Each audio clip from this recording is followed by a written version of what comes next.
शहर के एक कोने में ऊंची ऊंची इमारतों के बीच एक बहुत बड़ी कंपनी खड़ी थी।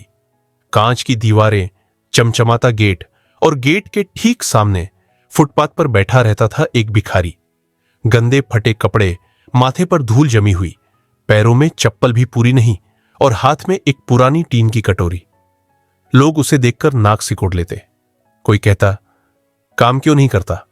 कोई बोलता, नाटक है सब, ऐसे ही भीख मांगता है।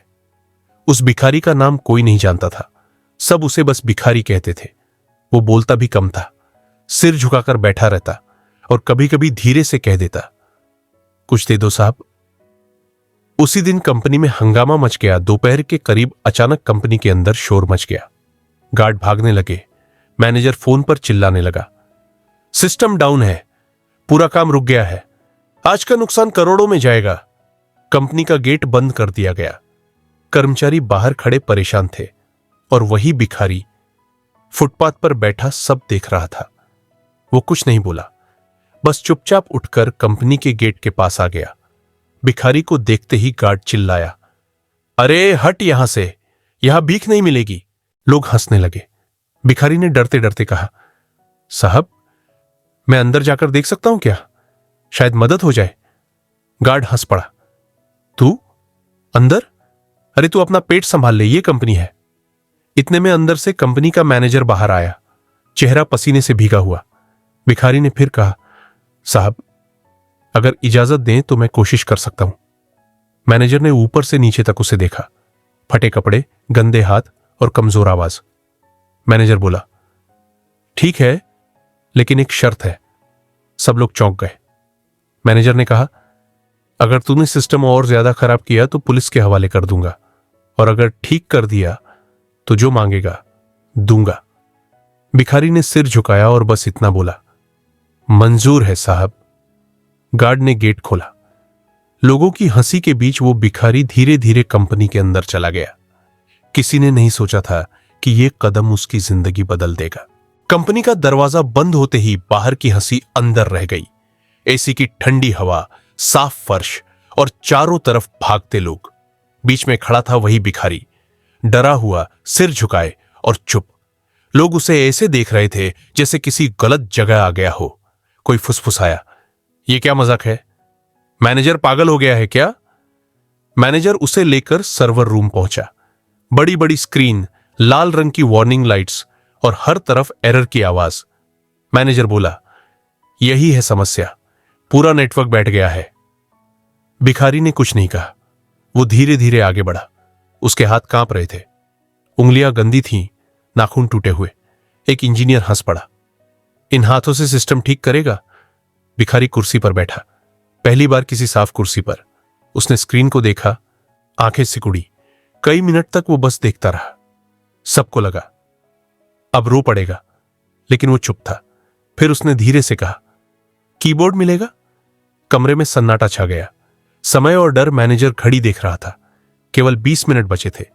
हर मिनट के साथ कंपनी का नुकसान बढ़ रहा था। भिखारी ने कीबोर्ड रखा, गहरी सांस ली और टाइप करना शुरू किया। धीरे, फिर तेज। स्क्रीन पर कोड बदलने लगे। एरर मैसेज कम होने लगे। इंजीनियरों की हंसी रुक गई। पसीना उसके माथे से टपक रहा था। शर्ट और गंदी हो गई। एक बार सिस्टम फिर अटका। सबने सांस रोक ली। भिखारी ने आंखें बंद की और बुदबुदाया, एक बार और। फिर आखिरी कमांड डाली। अचानक स्क्रीन पर लिखा आया, सिस्टम रेस्टोर्ड। सर्वर की आवाज नॉर्मल हो गई। फोन बजने लगे। मैनेजर की आंखों में राहत थी। इंजीनियर हैरान थे। कमरे में कुछ सेकंड तक कोई नहीं बोला। मैनेजर ने धीरे से पूछा, तुम हो कौन? भिखारी कुर्सी से उठा, सिर झुकाया और बोला, साहब यह कहानी लंबी है। कमरे में अब शोर नहीं था। सिस्टम चल चुका था, लेकिन सबकी नजर उसी भिखारी पर टिकी थी। मैनेजर ने कुर्सी आगे खिसकाई, बैठो और बताओ। भिखारी ने धीरे से सिर हिलाया। वो बैठा और पहली बार सीधे लोगों की आंखों में देखा। साहब, कभी मेरी भी जिंदगी ठीक थी। उसकी आवाज कांप रही थी। मैं एक छोटी आईटी कंपनी में काम करता था, दिन रात मेहनत करता। मां बाप गांव में थे। वो चुप हुआ, गला भर आया। एक दिन कंपनी बंद हो गई, बिना सैलरी, बिना नोटिस। नौकरी गई, पैसे खत्म हुए, मां बीमार पड़ी, इलाज के लिए कर्ज लिया। मैं काम ढूंढता रहा, लेकिन हर जगह अनुभव मांगा गया और मेरे पास वक्त नहीं था। धीरे धीरे कमरा भी चला गया, फोन बंद हो गया और एक दिन सड़क ही मेरा घर बन गई। एक इंजीनियर ने पूछा, तो भीख क्यों? वो हल्का सा मुस्कुराया, क्योंकि उस दिन कोई काम नहीं दिया और भूख बहुत ज्यादा थी। पहली बार हाथ फैलाया तो आत्मा टूट गई, लेकिन पेट इज्जत से ज्यादा जरूरी हो गया। मैं रोज उस कंपनी के बाहर बैठता था, क्योंकि टेक्नोलॉजी आज भी मेरी दुनिया थी। भीख मांगता था, पर दिमाग बंद नहीं किया। रात को फुटपाथ पर पुराने मोबाइल से कोड पढ़ता रहता, इसीलिए आज सिस्टम ठीक कर पाया। कमरे में कई आंखें नम थीं। मैनेजर धीरे से बोला, तुम भिखारी नहीं हो, हालात के शिकार हो। भिखारी ने सिर झुकाया, साहब मैं बस जीना चाहता था। कमरे में कुछ पल की खामोशी थी। एसी की आवाज चल रही थी, लेकिन दिलों में कुछ बदल चुका था। मैनेजर खड़ा हुआ, उसने सबके सामने कहा, आज इस आदमी ने हमारी कंपनी नहीं, हमारी सोच ठीक की है। भिखारी सिर झुकाए खड़ा था। मैनेजर ने आगे बढ़कर उसे हाथ दिया, आज से तुम हमारे लिए भिखारी नहीं, एक प्रोफेशनल हो। सबने पहली बार तालियां बजाई। वो भिखारी कांप गया। जिंदगी में पहली बार किसी ने उसे सम्मान दिया था। मैनेजर ने एचआर को बुलाया, इन्हें अभी साफ कपड़े, खाना और आराम दीजिए।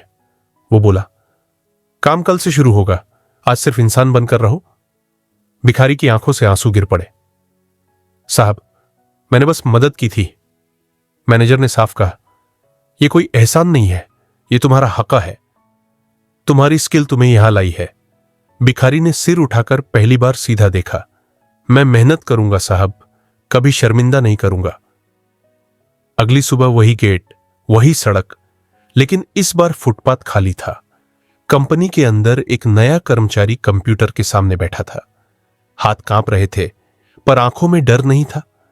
कहानी यही खत्म होती है, क्योंकि हालात किसी को भी गिरा सकते हैं, लेकिन हुनर कभी भिखारी नहीं बनता। अगर काबिलियत जिंदा हो तो जिंदगी एक मौका जरूर देती है।